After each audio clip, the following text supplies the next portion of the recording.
প্রিয় শিক্ষার্থী, আশা করি সকলে ভালো আছো। আজ আমরা আলোচনা করব নবম ও দশম শ্রেণীর বাংলা দ্বিতীয় পত্র দ্বিতীয় অধ্যায়ের তৃতীয় পরিচ্ছেদ নত্ব ও শব্দবিধান নিয়ে। আমি লিলিয়া সুইট, সহকারী শিক্ষক, সরকারি Rajouri Gopalganj KGS pilot model institution and college, Rajouri, Madaripur. প্রথমেই জেনে নিই নত্ব ও শব্দবিধান কাকে বলে।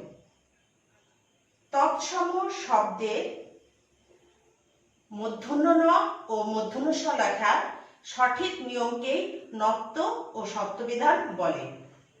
প্রিয় শিক্ষার্থী,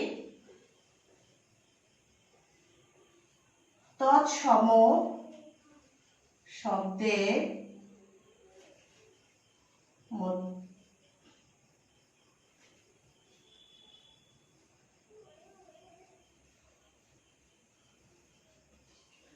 তৎসম শব্দে নত্ব ও শব্দ মূর্ধন্য ও মূর্ধন্য ষ লেখার সঠিক নিয়মকে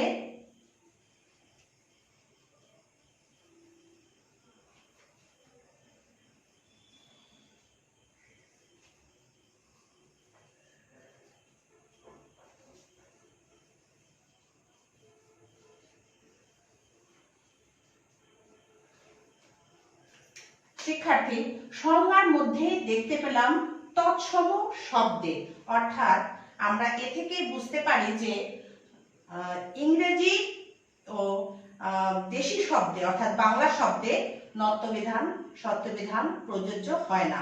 শুধু তৎসম শব্দের ক্ষেত্রেই নত্ব ও শব্দবিধান প্রযোজ্য হয়। তাহলে আমরা জানলাম তৎসম শব্দে মূর্ধন্য ণ ও মূর্ধন্য ষ লেখার সঠিক নিয়মকেই নত্ব ও শব্দবিধান বলে।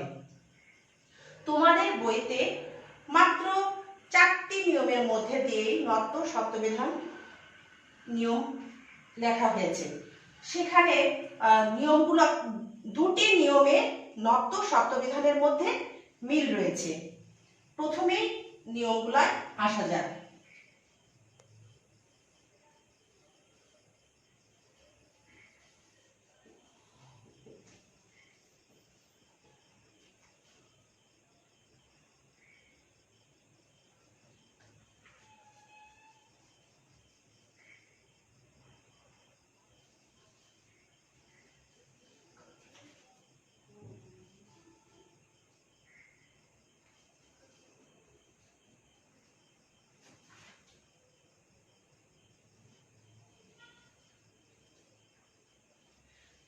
প্রথম নিয়মটি হলো ট বর্গীয় বর্ণের যুক্তাক্ষরে মূর্ধন্য ণ হয়।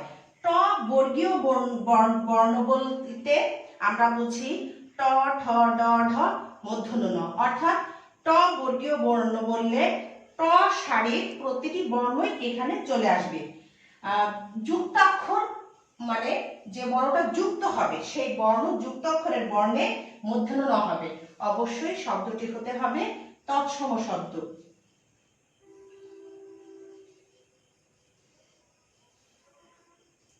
কণ্ঠ,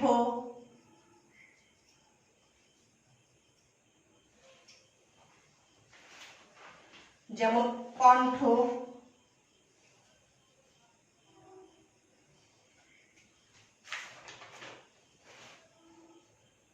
কাণ্ড, কাণ্ড, কষ্ট,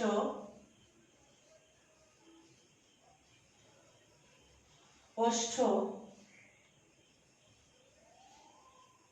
ওষ্ঠ ইত্যাদি। প্রিয় শিক্ষার্থী, লক্ষ্য করি এখানে বলা হয়েছে প্রথম নিয়মে ট বর্গীয় বর্ণের যুক্তাক্ষরে মূর্ধন্য ণ হয়, অর্থাৎ এই ঠটা আমার কি ট বর্গীয় বর্ণ, অর্থাৎ ট ঠ ড ঢ মূর্ধন্য। এখানে যদি ট বর্গীয় বর্ণ বলতে ট ঠ ড ঢ মূর্ধন্য ণ, এই 5টি বর্ণকে একত্রে কি বর্ণ বলা হয়? বর্গীয় বর্ণ। তাহলে এই ঠটা আমার কি এই বর্গীয় বর্ণের মধ্যে পড়ে, এজন্য এখানে মূর্ধন্য ণ হয়েছে। তেমনি কাণ্ড, ড হলো আমার ট বর্গীয় বর্ণ, তেমনি এখানে মূর্ধন্য ষ হয়েছে ট আছে এর জন্য, ট যুক্ত বর্ণের সাথে এর জন্য মূর্ধন্য ষ হয়েছে। ওষ্ঠ বর্ণেও ঠ আমার বর্গীয় বর্ণ, অর্থাৎ ট বর্গীয় বর্ণ যুক্তাক্ষরে মূর্ধন্য ন ও মূর্ধন্য ষ হয়, ও মূর্ধন্য ষ হয়, অর্থাৎ মূর্ধন্য ন ও মূর্ধন্য ষ এই দুইটা নিয়ম একই।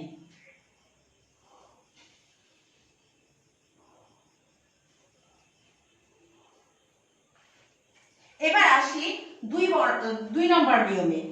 আমরা জানি রি রি র স, রি র স রিকার ও রেফ বর্ণের পরে বর্ণের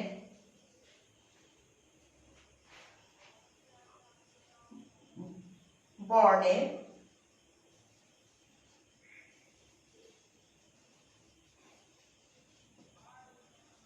মূর্ধন্য ন ও মূর্ধন্য ষ, অর্থাৎ যেমন রি র স রে ও রিকার বর্ণের পরে সব সময় মূর্ধন্য ন ও মূর্ধন্য ষ হয়। যেমন ঋণ, রণ,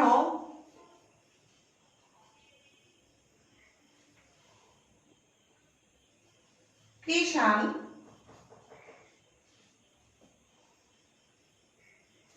তৃণ, কর্ণ,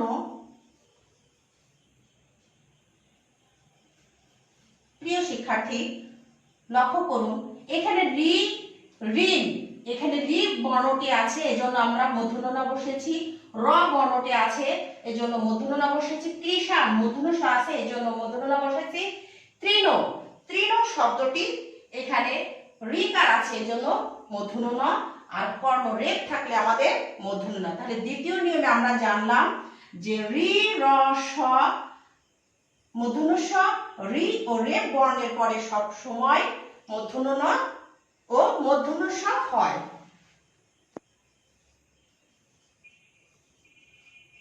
মূর্ধন্য ন ও মূর্ধন্য ষ হয়। এই প্রিয় শিক্ষার্থী তোমাদের মূল বইয়ের মধ্যে 4টি নিয়মের মধ্যে এই দুটি নিয়মে মূর্ধন্য ন ও মূর্ধন্য ষ এই দুটিরই একই নিয়ম, মূর্ধন্য ন ও মূর্ধন্য ষ এই দুটির নিয়ম একই। এরপরে একই নিয়মে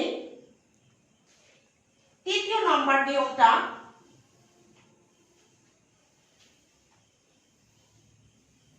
তৃতীয় নম্বর নিয়মটা নব্য বিধানের এবং সপ্ত বিধানের ক্ষেত্রে একটু পৃথক। যেমন রি র স এর পরে 3 নম্বর নিয়ম বলি, শুধু নব্য বিধানের ক্ষেত্রে এই 3 নম্বর নিয়মটা একটু ব্যতিক্রমী, সেটা নব্য বিধানের ক্ষেত্রে হবে। যেমন রি র স এর পরে যদি স্বরধ্বনি, রি র স এর পরে রি র স এর পরে যদি স্বরধ্বনি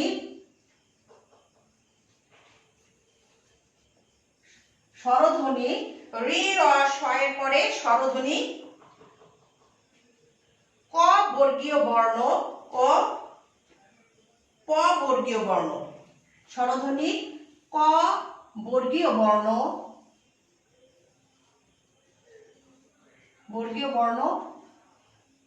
ও প বর্গীয় বর্ণ আসে তবে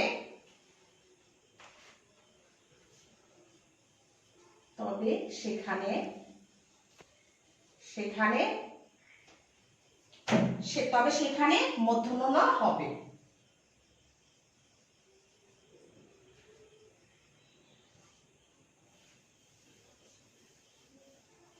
যেমন বলছে রি র স এর পরে যদি স্বরধ্বনি, কি বলেছে স্বরধ্বনি, রি র স এর পরে স্বরধ্বনি ক বর্গীয় বর্ণ, ক বর্গীয় বর্ণ বললে ক, খ, গ, ঘ, ঙ, এবং প বর্গীয় বর্ণ বললে ক, খ, গ, ঘ, ম বর্ণ আসে, তবে সেখানে মূর্ধন্য ণ হবে। যেমন কৃপণ, কৃপণ, হরিণ। এখানে প হলো আমার প বর্গীয় বর্ণ, অর্থাৎ এই রি হলো রিকার, এই রিকারের পরে আমার প বর্গীয় বর্ণ এসেছে, প বর্গীয় বর্ণ। রি সংক্ষিপ্ত রূপ হলো রিকার, রি এর সংক্ষিপ্ত রূপ হলো রিকার। এই রিকারের পরে প বর্গীয় বর্ণ এখানে এসেছে, এই জন্য এখানে মূর্ধন্য ণ হয়েছে। হরিণ, এই রস্যই হলো আমার স্বরধ্বনি, অর্থাৎ রস্যই বর্ণের সংক্ষিপ্ত রূপ হলো রস্যিকার। এই রস্যিকারের কারণে এখানে আমাদের স্বরধ্বনি আসার কারণে এখানে মূর্ধন্য ণ হয়েছে। তাহলে তৃতীয় নিয়ম হলো রি র স এর পরে স্বরধ্বনি ক বর্গীয় বর্ণ ও প বর্গীয় বর্ণ আসে, তবে সেখানে মূর্ধন্য ণ হয়। কৃপণ, হরিণ। প্রিয় শিক্ষার্থী, 4 নম্বর নিয়মে তোমাদের পাঠ্য বইয়ে কতগুলো শব্দ দিয়ে একটা কবিতা লেখা আছে। সেখানে 42টি শব্দের ব্যবহারে নত্যবিধানের একটা কবিতা উল্লেখ করেছে। সেখানে বলা হয়েছে যে এই শব্দগুলাতে স্বভাবতই মূর্ধন্য ণ হয়। সেই 42টি শব্দের কবিতাটি যদি আমরা লিখে এবং একটু আয়ত্ত করি, মুখস্থর মতো করে ফেলি, তাহলে আমাদের মূর্ধন্য লেখার প্র্যাকটিসটা বারবার হয়ে যাবে। বানান লেখার ক্ষেত্রে দন্তন্য মূর্ধন্য লেখার যে ভুলের প্রবণতা, এগুলো আমাদের কমে যাবে। কবিতাটি শিক্ষার্থীদের আমি অনুরোধ করব একটু কয়েকবার হাতে লিখে প্র্যাকটিস করতে এবং বারবার মুখস্থ করতে। কবিতাটি হলো চাণক্য মাণিক্যগণ, বাণিজ্য লবণ মন, বেদু বিনা কঙ্কন কণিকা, কল্যাণ শোভিত মণি, স্থান গুণ পূর্ণ বেণী, ফণি অনু বিপণী গণিকা, আপন লাবণ্য বাণী, নিপুণ ভনিতা পানি, গৌণ কোণ ভানপন শান, চিক্কণ নিক্কণ তুন, কফনি বণিক গুণ, গণনা পিনাক পণ্যবান।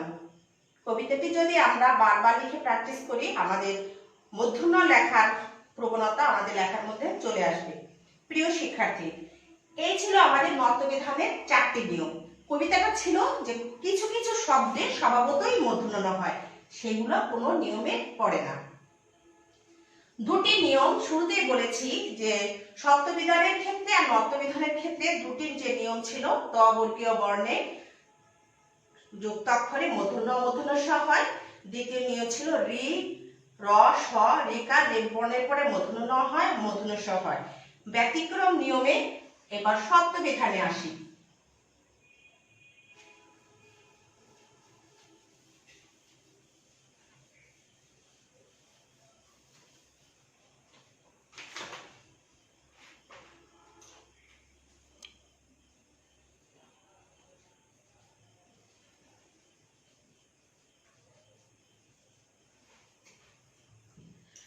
প্রিয় শিক্ষার্থী, আমরা প্রথমেই বলেছিলাম যে অ বা আ ভিন্ন স্বরধ্বনি, অর্থাৎ অ এবং আ ভিন্ন স্বরধ্বনি থাকলে রস্যই এবং রস্য থাকলে মূর্ধন্য ণ হয়। যেমন অ বা আ ভিন্ন স্বরধ্বনি,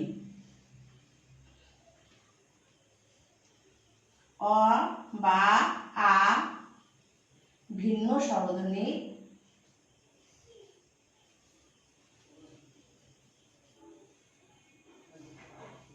অ বা আ ভিন্ন স্বরধ্বনি রস্যই,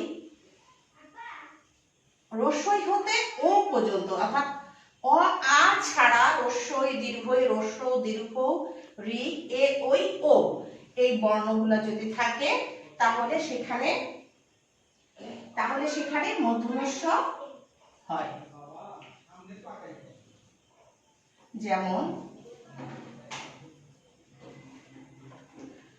যেমন ভবিষ্যৎ,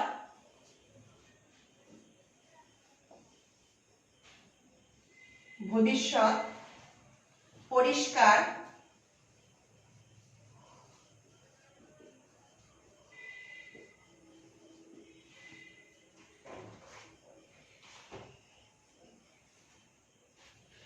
প্রিয় শিক্ষার্থী, ভবিষ্যৎ এখানে অ বা আ ভিন্ন স্বরধ্বনি, এখানে রস্বই পূর্ণরূপের সংক্ষিপ্ত রূপ এখানে ব্যবহৃত হয়েছে ভবি, অর্থাৎ ই স্বরধ্বনি, অর্থাৎ ই স্বরধ্বনি ব্যবহৃত হওয়াতে এখানে মূর্ধন্য ষ হয়েছে।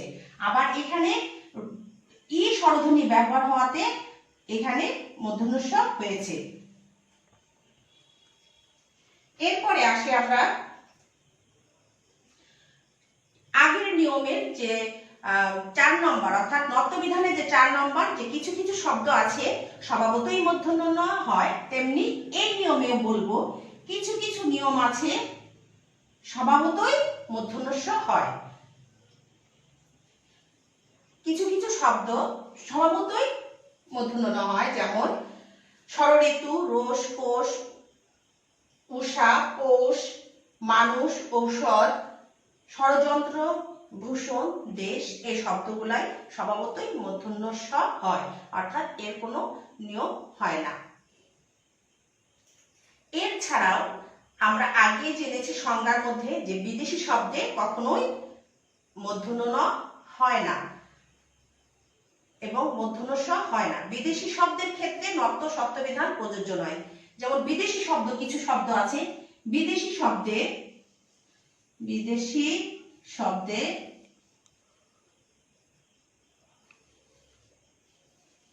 শব্দে মূর্ধন্য ণ মূর্ধন্য ষ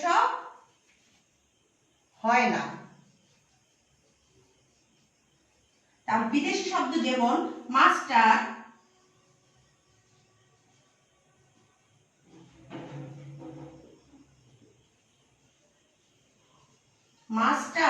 ডাস্টার,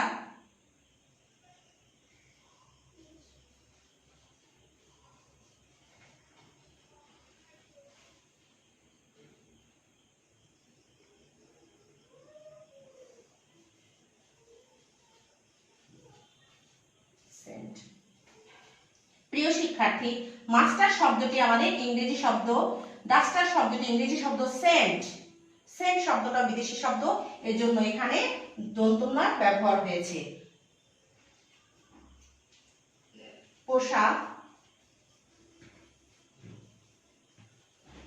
পোশাক শব্দটি বিদেশি শব্দ, এই জন্য এখানে মূর্ধন্য ষ এর ব্যবহার নেই। প্রিয় শিক্ষার্থী, এছাড়াও আমাদের ত বর্গীয় বর্ণ আছে, যে ত বর্গীয় বর্ণে কখনোই মূর্ধন্য ণ হয় না। ত বর্গীয় বর্ণ অর্থাৎ ত, থ, দ, ধ, দন্ত ন, ত বর্গীয় বর্ণের ত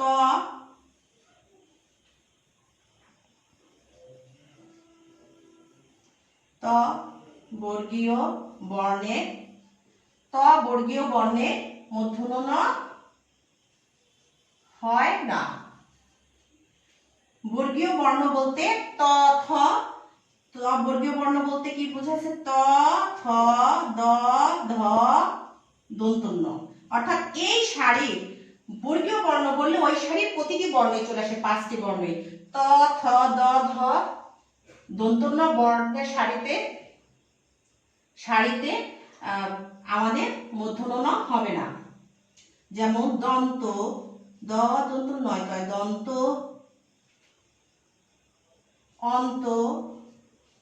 অন্ত, গ্রন্থ। প্রিয় শিক্ষার্থী, ত বর্গীয় বর্ণে সবগুলাই মূর্ধন্য ণ না হয়ে কি হলো? দন্ত ন হলো। ক্রিয়ার বানান যে শব্দ দ্বারা কাজ বোঝাবে, যেমন করুন, বলুন, আসেন, খান, যান, ক্রিয়ার বানান সবসময় দন্ত ন হয়। এই ছিল আমাদের আজকে নত্য ও সত্যবিধানের 9ম ও 10ম শ্রেণীর পাঠ্যভুক্ত বিষয়। প্রিয় শিক্ষার্থী, সকলে ভালো থাকবে, সুস্থ থাকবে, একটু পড়াশোনা করবে, এই আশা রেখে আমি আজকে ক্লাস শেষ করছি। আল্লাহ হাফেজ।